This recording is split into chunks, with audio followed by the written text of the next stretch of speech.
사랑하는 성도님들, 오늘 여러분과 함께 나누고 싶은 이야기가 있습니다. 혹시 이런 경험 있으십니까?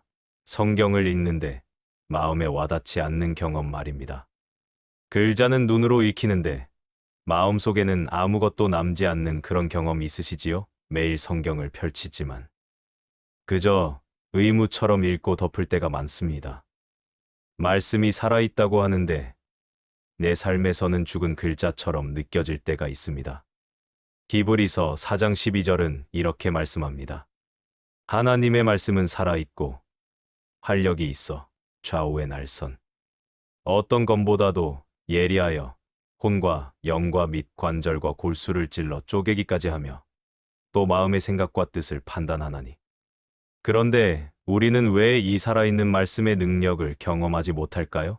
오늘 여러분께 단 6절밖에 안 되는 시편 23편을 손으로 쓰는 것만으로 삶이 완전히 달라진 한 성도님의 놀라운 간증을 나누려고 합니다. 이 이야기를 통해 여러분은 4가지 귀한 진리를 발견하게 되실 것입니다. 첫째, 왜 말씀을 손으로 써야 하는지 그 영적 비밀을 알게 되실 것입니다. 둘째, 시편 23편이 가진 특별한 회복의 능력을 깨닫게 되실 것입니다. 셋째, 100일 동안의 필사가 어떻게 기적을 만들어내는지 그 과정을 보시게 될 것입니다. 넷째, 오늘 당장 시작할 수 있는 구체적인 방법을 얻게 되실 것입니다. 그럼 지금부터 60대 초반 이영숙 집사님의 감동적인 이야기를 함께 나눠보겠습니다. 이 집사님은 30년 동안 교회를 성실히 다녔습니다. 주일 예배, 수요 예배, 새벽 예배까지 한 번도 빠진 적이 없었습니다. 구역 모임도 열심히 참석했고 교회 봉사도 충실하게 감당했습니다. 주변 사람들은 모두 이 집사님을 모범적인 신자라고 칭찬했습니다. 하지만 집사님 본인만은 알고 있었습니다. 자신의 마음이 얼마나 메말라 있는지를요. 예배를 드려도 하나님이 멀리 계신 것처럼 느껴졌습니다. 말씀을 읽어도 감동이 없었습니다. 기도를 해도 천장을 뚫고 올라가지 못하는 것 같았습니다. 기도 시간이 되면 한숨만 나왔고 눈물만 흘렀습니다. 예배 중에도 마음은 공허했고 기쁨이 없었습니다. 신앙생활을 오래 했지만 영적으로는 계속 제자리 걸음이었던 것입니다. 그런데 더 큰 시련이 찾아왔습니다. 남편이 하던 작은 사업이 흔들리기 시작한 것입니다. 처음에는 일시적인 어려움이라고 생각했습니다. 하지만 상황은 점점 더 나빠졌습니다. 빚이 눈덩이처럼 불어났습니다. 결국 30년 동안 살던 집을 팔아야 했습니다. 그리고 작은 월세 집으로 이사해야 했습니다. 집사님은 하늘이 무너지는 것 같았다고 말했습니다. 이렇게 충성했는데 왜 하나님께서 이런 일을 허락하시는지 이해할 수 없었습니다. 밤마다 잠을 이룰 수 없었습니다. 두려움과 불안과 원망이 마음을 가득 채웠습니다. 심지어 그렇게 빠지지 않던 새벽 예배도 나갈 힘이 없었습니다. 영적 기력이 완전히 바닥난 것입니다. 믿음의 위기였습니다. 진앙의 겨울이었습니다. 그렇게 어둡고 고통스러운 시간을 보내고 있었습니다. 그런데 오랜만에 새벽 예배에 나간 어느 날이었습니다. 목사님께서 설교를 마치시고 이렇게 권면하셨습니다. 지금 어려운 시간을 지나시는 분들이 계시다면 시편 23편을 매일 손으로 써보십시오. 천천히 한 글자 한 글자 쓰면서 묵상해 보십시오. 그 목자 되신 하나님께서 여러분에게 찾아오실 것입니다. 이유는 알 수 없지만 그 말씀이 집사님의 마음 깊이 박혔습니다. 집에 돌아가서 낡은 공책을 꺼내 들었습니다. 그리고 시편 23편을 천천히 써 내려가기 시작했습니다. 여호와는 나의 목자시니 내가 부족함이 없으리로다. 이 구절을 쓰는 순간 손이 멈췄습니다. 나는 부족함이 너무 많은데 정말 이 말씀이 나에게 해당되는 걸까?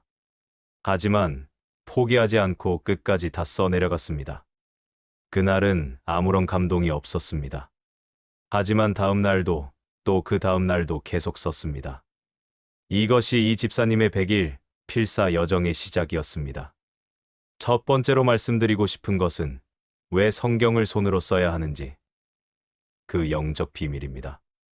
사랑하는 믿음의 가족들이여, 우리는 왜 말씀을 그냥 읽기만 하지 않고 손으로 써야 할까요? 신명기 6장 6절에서 9절은 이렇게 말씀합니다. 오늘 내가 내게 명하는 이 말씀을 너는 마음에 새기고. 여기서 새기다는 히브리어는 카타브인데 이것은 새기다, 기록하다, 쓰다는 뜻입니다. 하나님께서는 이스라엘 백성들에게 말씀을 마음에 깊이 새기라고 명령하셨습니다. 예레미야 31장 33절도 보십시오.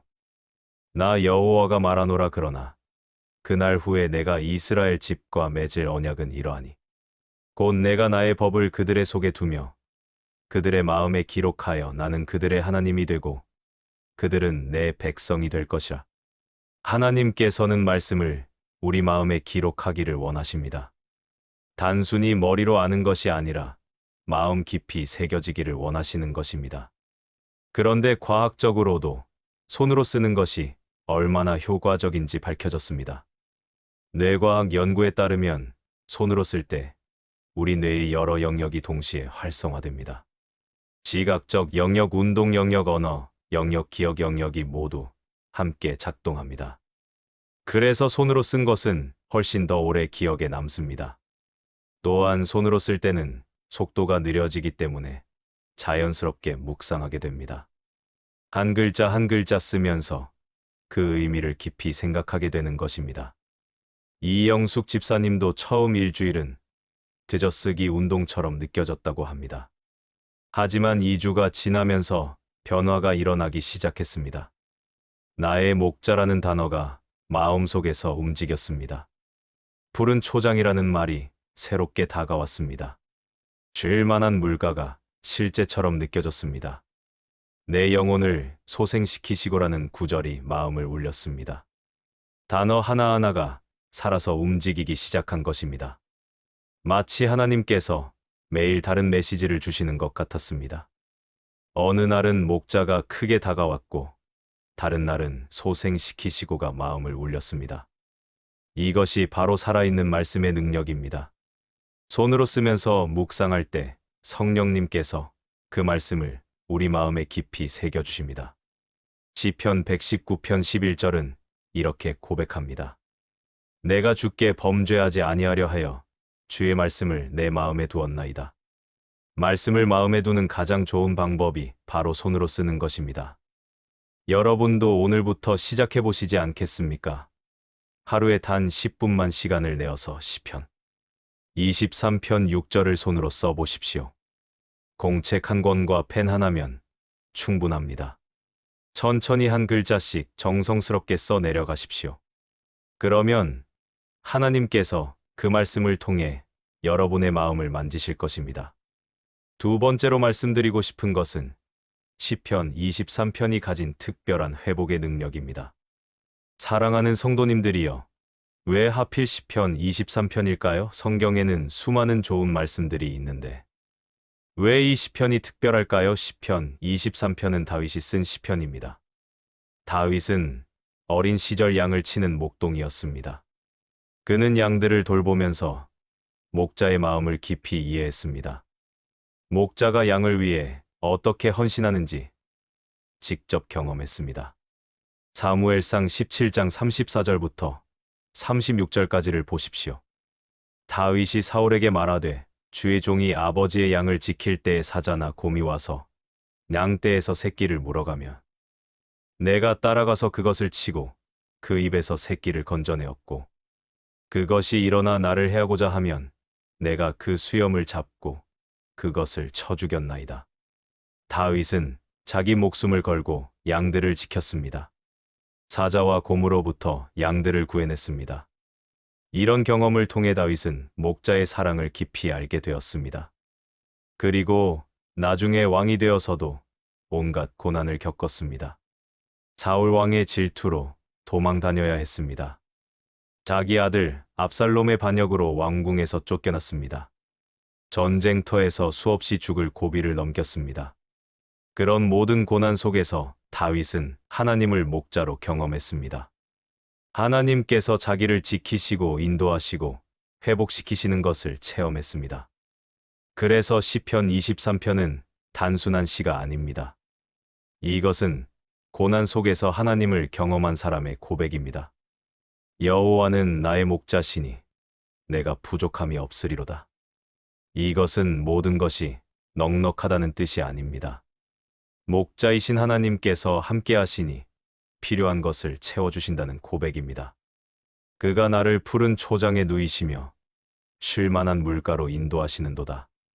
고난 중에도 하나님께서 평안과 안식을 주신다는 고백입니다. 내 영혼을 소생시키시고 자기 이름을 위하여 의의 길로 인도하시는도다. 지친 영혼을 회복시키시는 하나님의 능력을 증거하는 것입니다. 그리고 가장 중요한 사절입니다. 내가 사망의 음침한 골짜기로 다닐지라도 해를 두려워하지 않을 것은 주께서 나와 함께 하심이라. 이영숙 집사님은 50일째 되던 날 이 구절을 쓰다가 갑자기 눈물이 쏟아졌다고 합니다. 그동안 자신이 지나온 모든 길이 바로 음침한 골짜기였음을 깨달았습니다. 집을 잃고 빚에 쪼들리고 두려움에 떨던 그 모든 시간이 사망의 음침한 골짜기였던 것입니다. 하지만 곧 이어진 말씀이 집사님의 영혼을 붙잡았습니다. 해를 두려워하지 않을 것은 주께서 나와 함께 하심이라. 집사님은 이렇게 말했습니다. 하나님께서 이 고난을 없애주시지는 않으셨어요. 하지만 그분은 처음부터 끝까지 저와 함께 계셨다는 것을 깨달았어요. 주의 지팡이와 막대기가 나를 안위하시나이다. 하나님의 인도하심과 보호하심이 있었던 것입니다. 그날 이후로 집사님의 두려움이 눈에 띄게 줄어들었습니다. 상황은 그대로인데 마음이 변한 것입니다. 주께서 내 원수의 목전에서 내게 상을 베푸시고 기름을 내 머리에 부으셨으니 예잔이 넘치나이다. 이것은 하나님께서 어려움 가운데서도 풍성한 은혜를 주신다는 고백입니다. 나의 평생의 선하심과 인자하심이 반드시 나를 따르리니 얘가 여호와의 집에 영원히 살리로다. 이것은 영원한 소망의 고백입니다. 단 6절의 이 시편이 얼마나 큰 능력이 있습니까? 시편은 고난당하는 모든 하나님의 자녀들에게 위로와 회복을 줍니다. 두려워하는 자들에게 평안을 줍니다. 지친 영혼에게 새 힘을 줍니다. 그래서 수천 년 동안 수많은 성도들이 이 시편으로 위로받았습니다. 병상에서 이 시편을 읽으며 평안을 얻었습니다. 죽음 앞에서 이 시편을 암송하며 소망을 붙잡았습니다. 고난 중에 이 시편을 묵상하며 힘을 얻었습니다. 여러분도 지금 어려운 시간을 지나고 계십니까? 두려움과 불안이 여러분을 괴롭히고 있습니까? 그렇다면 시편 23편을 손으로 쓰면서 묵상해 보십시오. 이 시편이 여러분의 영혼을 회복시킬 것입니다. 세 번째로 말씀드리고 싶은 것은 100일 동안의 필사가 어떻게 기적을 만들어내는지 그 과정입니다. 사랑하는 믿음의 가족들이여, 왜 하필 100일일까요? 이것은 성경적인 원리가 있습니다. 성경에서 40일은 시련과 준비의 기간입니다. 노아의 홍수 때 40일 동안 비가 내렸습니다. 모세는 시내산에서 40일 동안 금식하며 기도했습니다. 예수님도 광야에서 40일 동안 금식하며 시험을 받으셨습니다. 그리고 100일은 완전한 변화와 성숙의 기간입니다. 다니엘은 3주 곧 21일 동안 금식하며 기도했고 이후에 천사를 만났습니다. 느헤미야는 52일 만에 성벽을 재건했습니다. 이처럼 성경에서는 일정 기간 동안의 꾸준한 헌신이 놀라운 결과를 가져옵니다. 이영숙 집사님도 100일 동안 시편 23편을 필사하면서 단계적인 변화를 경험했습니다. 첫째 단계는 일주일에서 2주까지입니다. 이 기간에는 습관을 만드는 시기입니다. 처음에는 의무처럼 느껴지고 특별한 감동이 없습니다. 하지만 포기하지 않고 계속하는 것이 중요합니다. 야고보서 1장 2절부터 4절을 보십시오. 내 형제들아, 너희가 여러 가지 시험을 당하거든 온전히 기쁘게 여기라. 이는 너희 믿음의 시련이 인내를 만들어내는 줄 너희가 알미라. 인내를 온전히 이루라. 이는 너희로 온전하고 구비하여 조금도 부족함이 없게 하려 함이라. 인내하며 계속할 때 온전함에 이르게 됩니다. 둘째 단계는 2주에서 4주까지입니다. 이 기간의 말씀이 살아서 움직이기 시작합니다. 단어 하나하나가 마음에 와닿습니다. 매일 다른 구절이 새롭게 다가옵니다. 이것은 성령님께서 말씀을 깨닫게 하시는 것입니다. 요한복음 14장 26절을 보십시오. 보혜사 곧 아버지께서 내 이름으로 보내실 성령 그가 너희에게 모든 것을 가르치고 얘가 너희에게 말한 모든 것을 생각나게 하리라. 성령님께서 말씀을 가르치시고 깨닫게 하십니다. 셋째 단계는 4주에서 8주까지입니다. 이 기간에 마음의 변화가 일어납니다. 두려움이 줄어들고 평안이 찾아옵니다. 원망이 사라지고 감사가 생깁니다. 이것은 말씀이 우리 안에 뿌리 내리는 것입니다. 골로새서 3장 16절은 말합니다.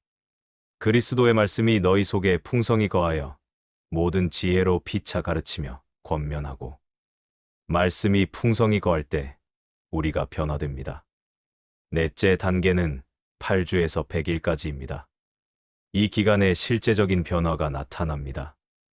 이영숙 집사님의 경우 남편도 변화되기 시작했습니다. 집사님의 변화를 본 남편이 함께 필사하기 시작한 것입니다. 그러자 부부 사이의 긴장이 사라졌습니다. 오래된 갈등이 해소되었습니다. 서로 웃게 되고 격려하게 되었습니다. 이것은 말씀의 능력이 가정 전체로 확산된 것입니다. 잠언 12장 4절을 보십시오. 어진 여인은 그 지아비의 면류관이나 욕을 끼치는 여인은 그 지아비의 뼈가 썩음 같게 하느니라. 집사님이 변화되자 남편도 변화되었습니다. 그리고 90일째 되던 날 놀라운 일이 일어났습니다. 오랫동안 연락을 끊고 지냈던 남편의 사업 파트너에게서 전화가 온 것입니다. 그는 진심으로 사과하며 함께 새로운 사업을 시작하자고 제안했습니다. 게다가 남편이 진 빚을 갚을 수 있도록 돕겠다고 말했습니다. 그 순간 집사님은 시편의 말씀을 떠올렸습니다. 주께서 내 원수의 목전에서 내게 상을 베푸시고 하나님께서 준비하신 상이 바로 이것이라는 확신이 들었습니다. 시편 37편 4절은 이렇게 말씀합니다. 또 여호와를 기뻐하라. 그가 내 마음의 소원을 내게 이루어 주시리로다. 100일 동안 꾸준히 말씀을 필사하고 묵상하는 것은 단순한 종교적 행위가 아닙니다. 이것은 하나님과의 깊은 교제입니다. 이것은 말씀으로 우리 영혼을 새롭게 하는 과정입니다. 이것은 하나님의 뜻을 깨닫고 순종하는 훈련입니다. 여러분도 오늘부터 100일 여정을 시작해 보시지 않겠습니까? 처음에는 힘들고 변화가 보이지 않을 수도 있습니다. 하지만 포기하지 마십시오. 꾸준히 계속하십시오. 그러면 반드시 변화를 경험하게 되실 것입니다. 네 번째로 말씀드리고 싶은 것은 오늘 당장 시작할 수 있는 구체적인 방법입니다. 사랑하는 성도님들이여, 이제 실천이 필요합니다. 들은 것을 행하는 자가 되어야 합니다. 야고보서 1장 22절은 말합니다. 너희는 말씀을 행하는 자가 되고 듣기만 하여 자신을 속이는 자가 되지 말라. 그러면 어떻게 시작해야 할까요? 첫째, 준비물을 갖추십시오. 특별한 것이 필요하지 않습니다. 공책 한 권이면 됩니다. 크기는 상관없습니다. 자신이 편하게 쓸 수 있는 크기면 충분합니다. 펜도 자신이 좋아하는 것으로 준비하십시오. 볼펜이든 만년필이든 상관없습니다. 중요한 것은 정성을 다해 쓰는 마음입니다. 둘째, 시간을 정하십시오. 매일 같은 시간에 하는 것이 좋습니다. 새벽 시간이 가장 좋습니다. 하루를 시작하기 전에 하나님의 말씀으로 마음을 준비하는 것입니다. 시편 5장 3절을 보십시오. 여호와여, 아침에 주께서 나의 소리를 들으시리니 아침에 내가 주께 기도하고 바라리이다. 아침이 어렵다면 저녁 시간도 좋습니다. 하루를 마무리하면서 하나님의 말씀으로 마음을 정리하는 것입니다. 중요한 것은 매일 같은 시간에 규칙적으로 하는 것입니다. 셋째, 천천히 정성스럽게 쓰십시오. 빨리 쓰려고 하지 마십시오. 한 글자 한 글자 정성을 다해 쓰십시오. 쓰면서 그 의미를 묵상하십시오. 예를 들어 여호와는 나의 목자신이라고 쓸 때는 잠시 멈추십시오. 하나님께서 나의 목자라는 것이 무슨 의미인지 생각해 보십시오. 목자는 양을 돌보고 지키고 인도하는 자입니다. 하나님께서 나를 그렇게 돌보신다는 것입니다. 이렇게 묵상하면서 쓰십시오. 넷째, 소리내어 읽으십시오. 다 쓰고 나서는 소리내어 읽으십시오. 로마서 10장 17절은 말합니다.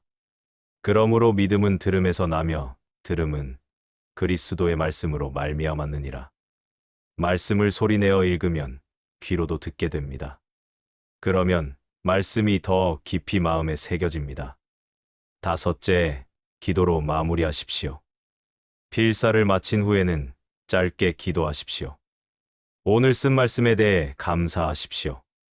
그 말씀이 내 삶에 이루어지기를 간구하십시오.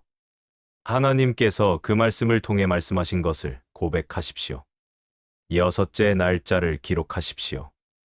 매일 쓴 날짜를 기록해 두십시오. 그러면 나중에 돌아보면서 하나님께서 어떻게 인도하셨는지 볼 수 있습니다. 이영숙 집사님도 100일 후에 자신이 쓴 공책을 다시 보면서 큰 은혜를 받았습니다. 처음에 쓴 것과 나중에 쓴 것이 달랐습니다. 같은 말씀인데 마음의 상태가 완전히 달라져 있었습니다. 처음에는 절망과 두려움이 배어 있었다면 나중에는 소망과 감사가 넘쳤습니다. 일곱째, 가족과 함께 하십시오. 가능하다면 가족과 함께 필사하십시오. 이영숙 집사님의 남편도 함께 필사하면서 변화되었습니다. 부부가 함께 말씀을 나누고 묵상하는 것은 큰 축복입니다. 자녀들과 함께 할 수도 있습니다. 신명기 6장 7절을 보십시오. 내 자녀에게 부지런히 가르치며 집에 앉았을 때에든지 길을 갈 때에든지 누워 있을 때에든지 일어날 때에든지 이 말씀을 강론할 것이며 가정이 말씀으로 세워질 때 그 가정은 견고해집니다. 여덟째, 포기하지 마십시오. 어떤 날은 쓰기 싫을 수도 있습니다. 바쁜 일이 생길 수도 있습니다. 하지만 포기하지 마십시오. 단 하루라도 빠지면 연속성이 깨집니다. 갈라디아서 6장 9절을 기억하십시오. 우리가 선을 행하되 낙심하지 말지니 포기하지 아니하면 때가 이름에 거두리라. 때가 되면 반드시 결실을 거두게 됩니다. 아홉째, 다른 사람에게도 권면하십시오. 여러분이 변화를 경험하면 다른 사람에게도 권하십시오. 이영숙 집사님도 자신의 간증을 나누면서 많은 사람들이 함께 필사를 시작했습니다. 구역 모임에서 함께 필사 운동을 시작했습니다. 교회 전체가 은혜를 받았습니다. 데살로니가전서 5장 11절은 말합니다. 그러므로 피차 권면하고 서로 덕을 세우기를 너희가 하는 것 같이 하라. 함께 말씀을 나누고 격려할 때 더 큰 은혜가 임합니다. 열째, 감사를 기록하십시오. 100일 동안 하나님께서 주신 은혜를 기록하십시오. 작은 것이라도 감사한 일을 적으십시오. 변화된 것들을 기록하십시오. 이것은 나중에 큰 격려가 됩니다. 시편 103편 2절은 말합니다. 내 영혼아 여호와를 송축하며 그의 모든 은택을 잊지 말지어다. 은혜를 기록하면 잊지 않게 됩니다. 사랑하는 믿음의 가족들이여, 이제 결단할 시간입니다. 오늘 이 말씀을 들으신 것이 우연이 아닙니다. 하나님께서 여러분을 이 자리로 인도하신 것입니다. 하나님께서 여러분에게 새로운 시작을 주시려는 것입니다. 100일 후에 여러분은 완전히 다른 사람이 되어 있을 것입니다. 말씀이 살아서 여러분 안에서 역사할 것입니다. 영혼이 회복되고 기쁨이 넘칠 것입니다. 가정이 변화되고 관계가 회복될 것입니다. 하나님께서 예비하신 축복을 경험하게 될 것입니다. 이영숙 집사님은 100일째 되는 날 마지막으로 시편 23편을 쓰고 난 후 조용히 하나님께 기도했습니다. 하나님, 제 형편은 그대로인데 제 마음이 이렇게 변했습니다. 제 영혼을 회복시켜 주신 하나님 감사합니다. 그날 목사님을 찾아가 감사 인사를 드렸습니다. 목사님은 이렇게 말씀하셨습니다. 집사님을 변화시킨 건 제 말이 아닙니다. 하나님께서 그 말씀을 통해 직접 집사님을 만지신 것입니다. 집사님은 미소 지으며 고개를 끄덕였습니다. 이제 그 은혜가 여러분에게도 임할 차례입니다. 오늘 이 시간 결단하십시오. 오늘부터 100일 동안 시편 23편을 필사하기로 결심하십시오. 지금 바로 공책과 펜을 준비하십시오. 내일부터가 아니라 오늘부터 시작하십시오. 사랑하는 성도님들, 오늘 우리가 함께 나눈 4가지 귀한 진리를 다시 한번 기억하십시오. 첫째, 말씀을 손으로 쓸 때 우리 마음에 깊이 새겨진다는 영적 비밀을 배웠습니다. 단순히 읽는 것과는 차원이 다른 은혜가 있습니다. 둘째, 시편 23편이 가진 특별한 회복의 능력을 깨달았습니다. 이 6절의 시편이 수천 년 동안 수많은 성도들을 위로하고 회복시켰습니다. 셋째, 100일 동안의 필사가 어떻게 단계적으로 기적을 만들어내는지 그 과정을 보았습니다. 습관 형성에서 시작하여 말씀의 깨달은 마음의 변화, 그리고 실제적인 축복까지 경험하게 됩니다. 넷째, 오늘 당장 시작할 수 있는 구체적인 10가지 방법을 배웠습니다. 이제 7천만 남았습니다. 사랑하는 믿음의 가족들이여, 여러분도 이영숙 집사님처럼 변화될 수 있습니다. 그분은 특별한 사람이 아니었습니다. 우리와 똑같이 고난을 겪고 흔들리고 절망했던 평범한 성도였습니다. 그러나 하나님께서 단 6절의 시편 23편을 통해 그분의 삶을 완전히 새롭게 하셨습니다. 말씀은 살아 있습니다. 그리고 말씀은 지금도 우리를 회복시키는 능력이 있습니다. 여러분이 지금 어떤 어려움을 겪고 계시든지 상관없습니다. 경제적 어려움이든, 건강의 문제든, 가정의 갈등이든, 영적인 메마름이든 상관없습니다. 하나님께서는 말씀을 통해 여러분을 회복시키실 것입니다. 오늘 이 말씀이 여러분의 마음의 씨앗으로 심겨지기를 기도합니다. 그 씨앗이 자라서 100일 후에는 풍성한 열매를 맺기를 간절히 소망합니다. 여러분께서 이 영상을 보시고 은혜를 받으셨다면 좋아요 버튼을 눌러주시고 구독도 부탁드립니다. 그리고 댓글로 여러분의 결심을 나눠 주십시오. 오늘부터 시편 23편 필사를 시작하겠습니다라고 댓글을 남겨주시면 제가 기도로 응원하겠습니다. 여러분의 간증도 기다리겠습니다. 100일 후에 여러분이 경험한 은혜를 나눠주시면 많은 분들에게 큰 격려가 될 것입니다. 이 영상을 어려움을 겪고 있는 주변 분들에게도 공유해 주십시오. 함께 말씀의 능력을 경험하는 축복을 누리시기 바랍니다. 사랑하는 성도님들, 여러분의 앞날에 하나님의 크신 은혜와 축복이 가득하기를 축원합니다. 시편 23편의 목자 되신 하나님께서 여러분을 인도하시고 보호하시고 회복시키실 것입니다. 여러분의 영혼이 소생되고 기쁨이 넘치는 은혜를 경험하시기를 간절히 기도합니다. 주님의 이름으로 축복합니다. 감사합니다.